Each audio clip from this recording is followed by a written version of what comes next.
اردو لو story پر خوش آمدید۔ ہم سب شادی پر گئے ہوئے تھے کہ میرے خالہ زاد کزن نے مجھے اشارہ کیا کہ جلدی سے چھت پر آؤ، اور میں اس کا اشارہ دیکھ کر چھت پر چلی گئی۔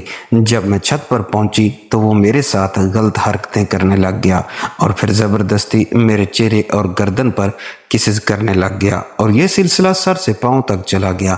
میں کون سا پتھر کی بنی تھی، مجھ سے بھی کنٹرول نہ ہوا اور پھر خود کو اس کے حوالے کر دیا۔ لیکن جیسے ہی تھوڑا وقت گزرا تو مجھے اپنے ساتھ کوئی سخت سی چیز ٹکراتے ہوئے محسوس ہوئی، اور میری آنکھیں تو تب کھلی جب اس نے ہر حد کو پار کر دیا۔ شادی کے 4 ماہ بعد میرا شوہر مجھ سے ناراض ہو کر لاہور چلا گیا۔ اس کے بعد گھر میں میری ساس، سسر اور میرے شوہر کے چچا کی فیملی ساتھ رہتے تھے۔ فیملی چھوٹی تھی اور سب میرا بہت خیال رکھتے تھے۔ ایک رات میں اپنے کمرے میں سوئی ہوئی تھی اور بیتے دن یاد کر رہی تھی۔ تب مجھے یاد آیا کہ میرے شوہر نے مجھے ایک تحفہ اور کچھ رقم دی تھی۔ میں نے پلنگ کی دراز کھولی تو وہاں تحفہ اور میری حق مہر کی رقم پڑی ہوئی تھی، جو 30,000 روپے تھی۔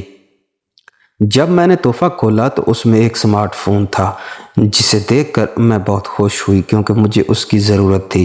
میں نے رقم اپنے پرس میں رکھ دی، اور شادی کے وقت جو رقم مجھے ملی تھی وہ بھی میرے پاس تھی کیونکہ کسی نے مجھ سے وہ طلب نہیں کی تھی۔ ان دنوں میں اپنی خالہ کے بیٹے سے، جس سے میں محبت کرتی تھی، روز بات کرتی تھی۔ ہم صبح سب سے پہلے بات کرتے، دوپہر میں بھی اور رات کو سونے سے پہلے بھی۔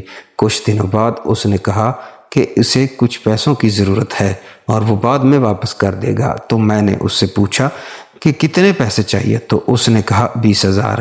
میں نے اگلی صبح اپنے حق مہر کی رقم میں سے 20,000 روپے اسے بھیج دیے اور کہا کہ مجھے ضرورت نہیں، تم اپنی ضروریات پوری کر لو۔ میرا شوہر 15 دن بعد صرف 2 دن کے لیے گھر آتا تھا، لیکن میں نے اس کے ساتھ اپنا رویہ نہیں بدلا تھا۔ میں نے اسے صاف بتا دیا تھا کہ ہماری شادی زیادہ دیر تک نہیں چلے گی، اس لیے تم میرے ساتھ کچھ نہیں کر سکتے۔ حالانکہ اس نے کبھی مجھے کسی چیز کی کمی نہیں ہونے دی تھی۔ وہ ہر مہینے 15,000 روپے دیتا تھا اور جوتے اور کپڑے بھی لا کر دیتا تھا۔ اس کے دیے گئے کپڑے اور جوتے بہت مہنگے ہوتے تھے، مگر میں ان کی قدر نہیں کرتی تھی اور اکثر انہیں اپنے دوستوں کو دے دیتی تھی۔ ایک دن جب میں گھر میں بور ہو رہی تھی تو میں نے ایک دوست سے مشورہ کیا کہ کیا کیا جائے۔ اس نے مجھے مشورہ دیا کہ میں آگے تعلیم حاصل کرنا شروع کروں، اس سے وقت اچھا گزرے گا۔ میری تعلیم صرف میٹرک تک تھی اور میں نے میٹرک میں اچھے نمبر حاصل کیے تھے۔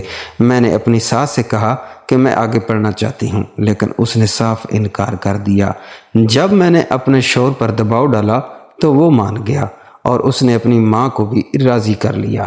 اس کے بعد اس نے میرا داخلہ پنجاب کالج میں کروا دیا، جو کہ ہمارے گھر سے تقریباً 15 کلومیٹر کے فاصلے پر تھا۔ روزانہ کالج کے لیے بس ہمیں لینے آتی تھی اور میں نے ICS اپنی تعلیم کا آغاز کیا۔ تاہم میرا اپنے شوہر کے ساتھ رویہ تبدیل نہیں ہوا۔ جب بھی وہ مجھے فون کرتا میں سرد مہری سے بات کرتی اور اکثر کہتی کہ اگر کچھ کہنا ہے تو بولو، ورنہ فون بند کرو۔ وہ ہر 2 ہفتے بعد جب چھٹی لے کر آتا تو مجھے کالج سے واپس خود لینے آتا تھا۔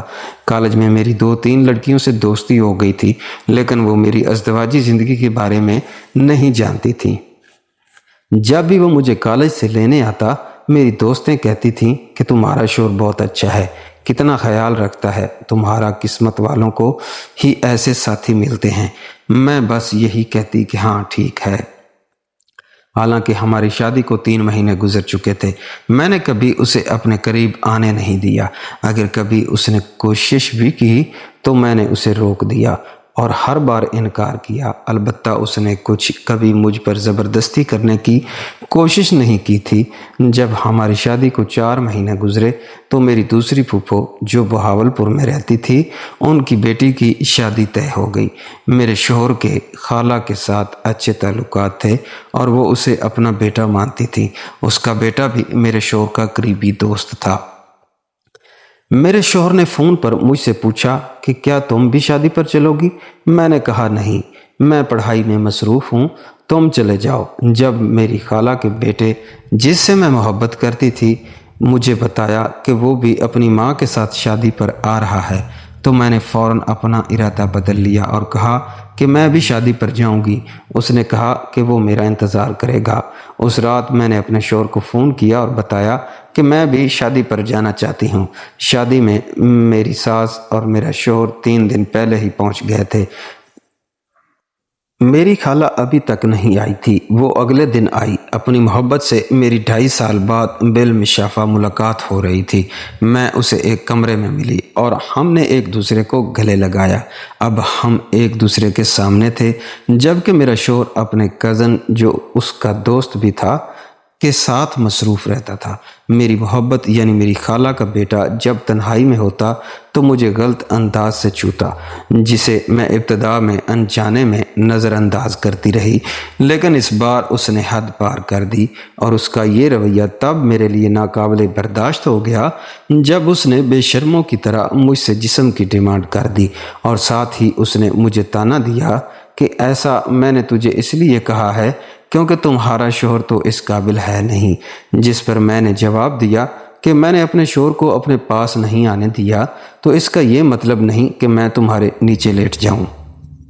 ایسا ہرگز بھی مت سوچنا۔ جب میں اپنے شوہر سے طلاق لے کر تم سے شادی کروں گی پھر تجھے ہر قسم کی اجازت ہوگی، لیکن شادی سے پہلے اس کام کے لیے میں معذرت خواہ ہوں۔ میری پھوپھو کا بیٹا جو کہ میرے شوہر کا دوست بھی تھا، اس کو مجھ پر شک تھا کیونکہ اس نے مجھے کئی بار اپنے کزن کے ساتھ دیکھا تھا۔ خیر جب شادی کا اختتام ہوا تو ایک رات میری اسے خالہ زاد کزن سے مجھے تنہا چھت پر بلایا اور میں چلی گئی۔ ہم دونوں کافی دیر ایک دوسرے سے باتیں کرتے رہے۔ اس نے مجھے ایک انگوٹھی تحفہ دی اور مجھے غلط طریقے سے چھوتے ہوئے وہ باتیں بھی کرنے لگا جو آج تک میرے شوہر نے بھی نہیں کی تھیں۔ اس نے کہا کہ شادی کے بعد بھی تو ہم نے کرنا ہی ہے، تو اب کرنے میں کیا حرج ہے؟ میں نے کہا جو بھی ہے میں ایسا نہیں کر سکتی۔ میرے منہ سے دوبارہ انکار سن کر وہ مجھے زبردستی بوس و قرار کرنے لگا، جس کی میں نے مزاحمت کرتے ہوئے اسے روکنے کی بھرپور کوشش کی اور وہ باز نہیں آیا۔ کچھ دیر تک تو میں مزاحمت کر کے اسے خود سے دور کرنے کی کوشش کرتی رہی، لیکن پھر میں نے ہار مانتے ہوئے خود کو اس کے سپرد کر دیا۔ ابھی کوئی 1-2 منٹ ہی گزرے تھے کہ میرا شوہر وہاں آ گیا، لیکن میں مین پوائنٹ کے علاوہ ہمارے باقی وجود پر کپڑے تھے اور شوہر نے مجھے اس حالت اس کے ساتھ دیکھ لیا۔ جب شوہر نے اسے پکڑ کر مارنا چاہا تو اس نے اسے دھکا دے کر سائڈ پر پھینکا اور بھاگ گیا۔ جب کزن نے مجھے زبردستی کارروائی ڈالی، مجھے تنگ کیا، بلیک میل کیا اور پھر میرے جسم کی ڈیمانڈ کرنے پر اتر آیا تھا، تو اب اس کا بھیانک چہرہ میرے سامنے بالکل واضح ہو چکا تھا۔ مجھے اب سے شدید نفرت ہونے لگی تھی کہ میں نے ایک ایسے انسان سے پیار کیا جس کو میرا جسم چاہیے اور کچھ نہیں، اور دوسری طرف میرا شوہر تھا جس نے میری اتنی عزت کی جتنی کوئی اپنی ماں باپ کی بھی نہیں کرتا۔ میرے شوہر کے ساتھ نفرت اب محبت میں تبدیل ہو چکی تھی۔ یہ تو مجھے اب پتہ لگ رہا تھا۔ کچھ دنوں بعد میرے کزن نے مجھ سے 50,000 روپے مانگے، کہا کہ مجھے بائک لینی ہے۔ جب میں نے اسے اس کی اوقات یاد کرواتے ہوئے پیسے دینے سے منع کیا تو وہ دھمکیاں دینے پر اتر آیا۔ اس نے کہا کہ جب تم چھت پر مجھے ملی تھی تو تمہاری بند آنکھوں کا فائدہ اٹھا کر میں نے ہر ایک منظر کو موبائل میں محفوظ کر لیا تھا۔ اب یہ فیصلہ تم نے کرنا ہے کہ عزت بچانی ہے یا مجھے رقم دینی ہے۔ پھر میں نے کہا کہ مجھے یہ سوچتے ہوئے بہت شرم آ رہی ہے کہ میں نے تو جیسے کم ظرف لڑکے سے پیار کیا اور تمہاری خاطر اپنے فرشتوں جیسے شوہر کو ٹھکرائے رکھا۔ میری کمزوری اس کے ہاتھ میں تھی، اس لیے میں اسے زیادہ کچھ نہیں کہہ سکتی تھی۔ میں نے اسے کہا کہ میرے پاس ابھی پیسے نہیں ہیں، لیکن مجھے 5 دن کا وقت دو، میں تمہیں پیسے بھیج دوں گی۔ اس نے کہا کہ صرف 5 دن ہیں، ورنہ 6 دن سب کچھ تمہارے باپ کو بھیج دوں گا۔ اب مجھے اپنے کزن سے نجات بھی پانی تھی اور اسے سبق بھی سکھانا تھا۔ ساری رات میں یہی سوچتی رہی، لیکن کوئی حل سمجھ میں نہیں آ رہا تھا۔ پھر مجھے خیال آیا کہ FIA Pakistan federal investigation agency cyber crime unit سے مدد لے سکتی ہوں، وہی میری مدد کر سکتے ہیں۔ میں نے FIA سائبر کرائم سے رابطہ کیا اور ساری صورتحال بیان کی۔ میں نے شرط رکھی کہ میری شناخت کو مکمل طور پر خفیہ رکھا جائے اور یہ ظاہر نہ کیا جائے کہ درخواست میں نے دی ہے۔ انہوں نے مجھ سے ملنے کے لیے دفتر بلایا، لیکن میں نے کہا کہ میں دفتر نہیں آ سکتی، تو ہماری ملاقات ملتان میں طے ہوئی۔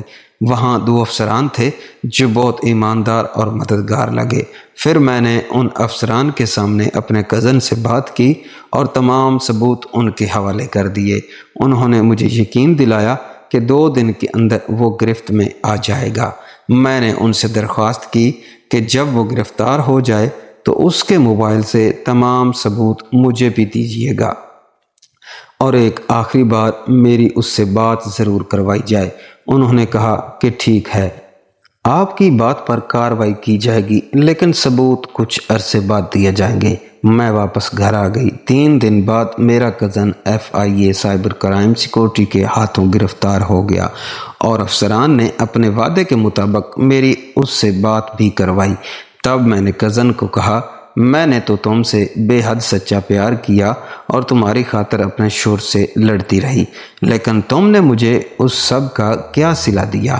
وہ تو شکر ہے کہ میں نے کہیں تیرے بہکاوے میں آ کر اس سے طلاق نہیں لے لی، ورنہ تو اس کے پاؤں برابر بھی نہیں ہے۔ کزن نے مجھے کہا، تم نے میرے ساتھ اچھا نہیں کیا، اب میں سب کچھ تمہارے باپ کو بتا دوں گا۔ میں نے کہا کہ اب آپ کا مجھے دھمکیاں دینا بے سود ہے، کیونکہ تمہارے پاس مجھ پر لگانے والے الزام کا کوئی ثبوت نہیں ہے، اور اگر تم بغیر ثبوت کے میرے ماں باپ کے سامنے بات کرو گے تو الٹا میں تجھ پر الزام لگا دوں گی، اور پھر میری فیملی مجھے سپورٹ کرتے ہوئے تیرا کچھ نہیں چھوڑے گی۔ اب تم کچھ سالوں کے لیے جیل میں خوار ہوتے رہو، تب تک میں اپنے شوہر کو راضی کر کے اپنی کوئی کھوئی ہوئی خوشیاں واپس لے چکی ہوں گی۔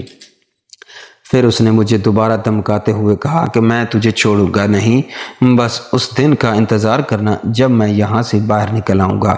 اس کے بعد آفیسر نے مجھے کہا، آپ بے فکر ہو جاؤ، ہم کچھ ہی دنوں میں اس کی طبیعت سیٹ کر دیں گے اور اس کی ساری اکڑ نکل جائے گی۔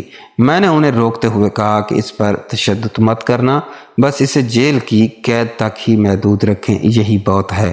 اور یوں میں نے بدنامی سے بچنے اور اپنی حفاظت کی خاطر اپنی ہی محبت کو گرفتار کروا دیا، اور اس کا بھیانک چہرہ نظر آنے کے بعد وہ حقدار بھی اسی سزا کا ہی تھا، کیونکہ انسان پیسوں کے معاملے میں سمجھوتا کر سکتا ہے، رشتہ داری کے معاملے میں سمجھوتا نہیں کر سکتا، کاروباری معاملے میں سمجھوتا کر سکتا ہے، غرض ہر چیز کے لیے سمجھوتا کر سکتا ہے، لیکن اپنی عزت کے معاملے میں کبھی بھی سمجھوتا نہیں کر سکتا۔ یہی کچھ میں نے کیا۔ بے شک میرا کزن، جو کہ میری محبت تھی، مجھے بلیک میل کرتا رہا، مجھ سے پیسے بٹورتا رہا، میں نے بہت کچھ برداشت کیا، لیکن جب اس نے میری عزت پر حملہ کیا تو یہ بات میری برداشت سے باہر ہو گئی، اور یہ ہمیشہ ہمیشہ کے لیے میری نظروں سے گر گیا۔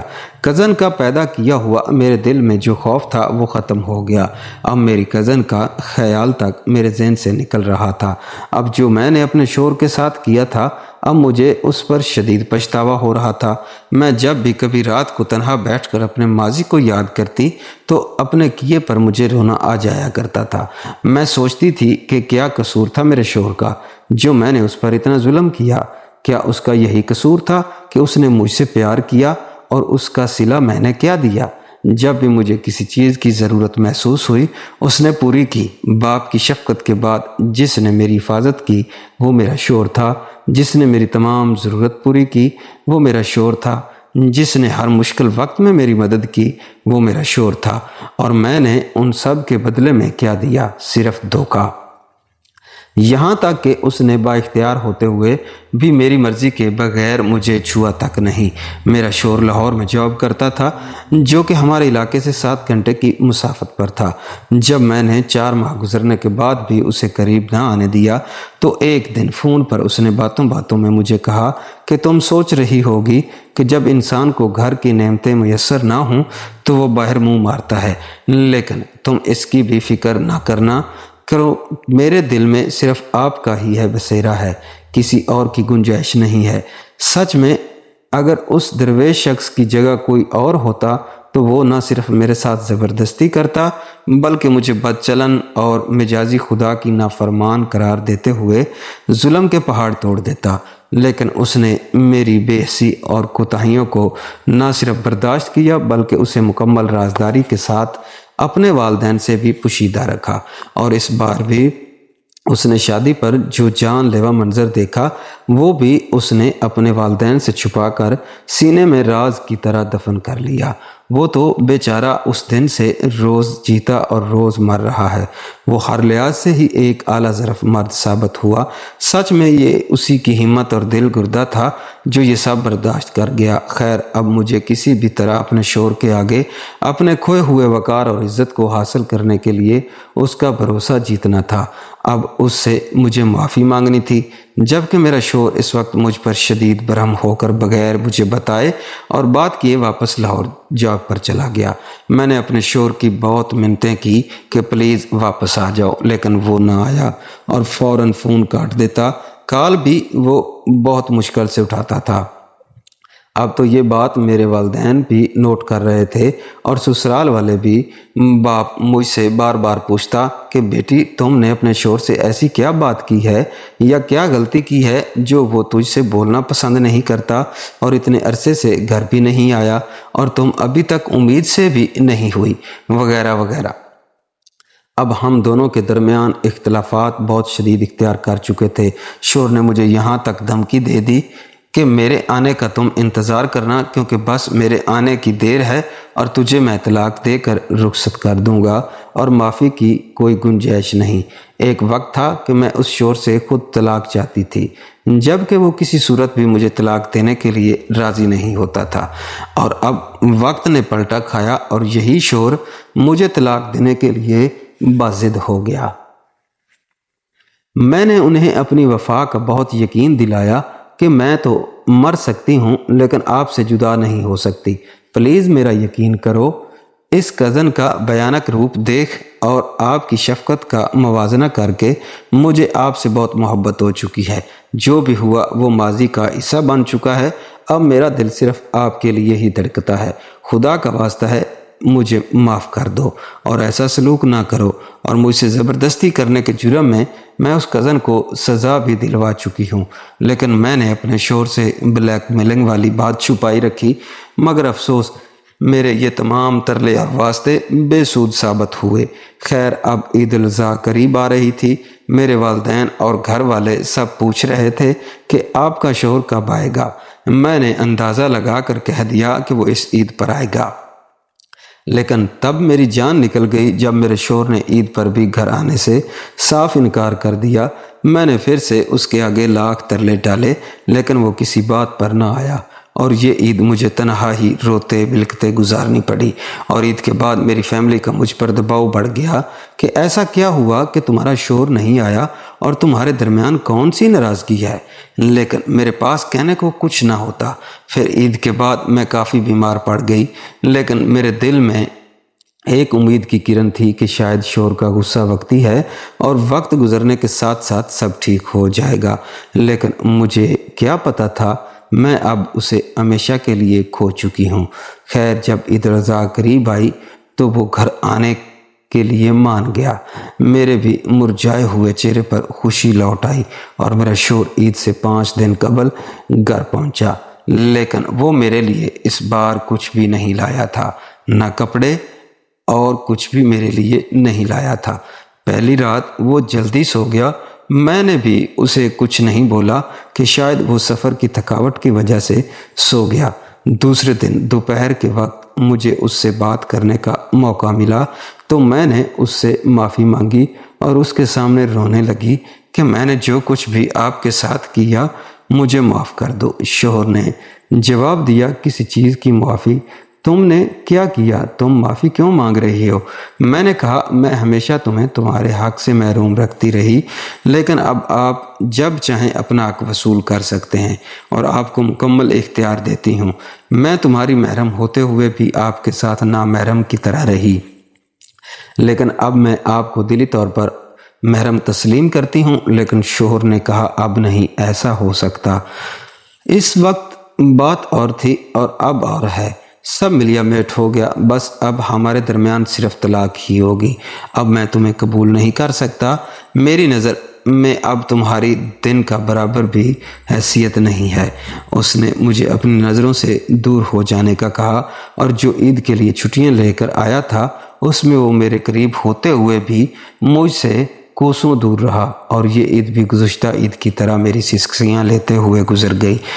بالآخر شوہر نے لاہور واپس جاتے ہوئے طلاق نامہ لکھ کر روم میں بیٹھ کے گدے کے نیچے رکھا، اور وہاں پہنچ کر مجھے کال پر بتا دیا کہ گدے کے نیچے ایک چیز رکھی ہے، اسے اٹھا لینا۔ جب میں نے اس کاغذ کو اٹھا کر پڑھا تو میری ایک دم سے چیخ نکل گئی۔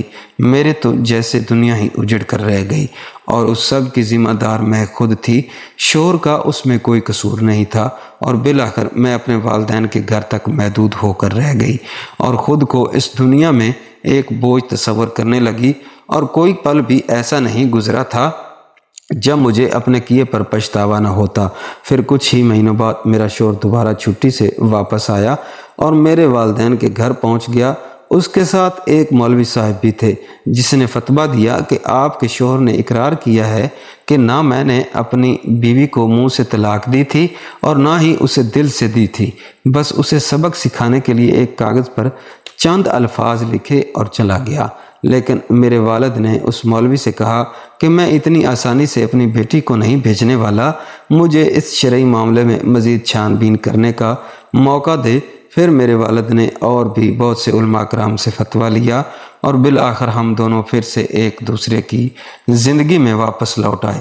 میرا شوہر اب بھی مجھ سے بہت محبت کرنے لگا اور میرا خیال رکھتا تھا، لیکن اس کے چہرے سے ہی واضح محسوس ہوتا تھا کہ وہ بہت حد تک مجھ سے بیزار بھی رہتا تھا، کیونکہ دوستو یہ حقیقت ہے کہ جب شوہر کی نظر میں بیوی گر جائے یا بیوی کی نظر میں شوہر اپنی اہمیت کھو دے تو معاملہ پھر ساری عمر چلتا ہے، خواہ آپ ماضی میں یا مستقبل میں کتنی ہی ایک دوسرے سے محبت رکھتے ہوں، لیکن یہ شک و شبہ اور تنگ نظری آپ کا کبھی ساتھ نہیں چھوڑتی۔ دوستو میں اس ویڈیو کے ذریعے آپ سب کو یہ میسج دینا چاہتا ہوں کہ اگر آپ کے ماں باپ آپ کے لیے کسی ہمسفر کی تلاش کرتے ہیں تو کبھی بھی ماں باپ کے فیصلے کے خلاف نہ جائیں، کیونکہ وہ جو کچھ بھی کرتے ہیں بہت دیکھ بھال کر کرتے ہیں، اور اگر آپ کسی سے محبت کر ہی بیٹھتے ہیں تو اس محبت کو کبھی بھی ناپاک نہ ہونے دیں، اور کبھی بھی ایک دوسرے کا بھروسہ نہ توڑیں، کیونکہ محبت اعتماد اور بھروسے کا رشتہ ہوتا ہے،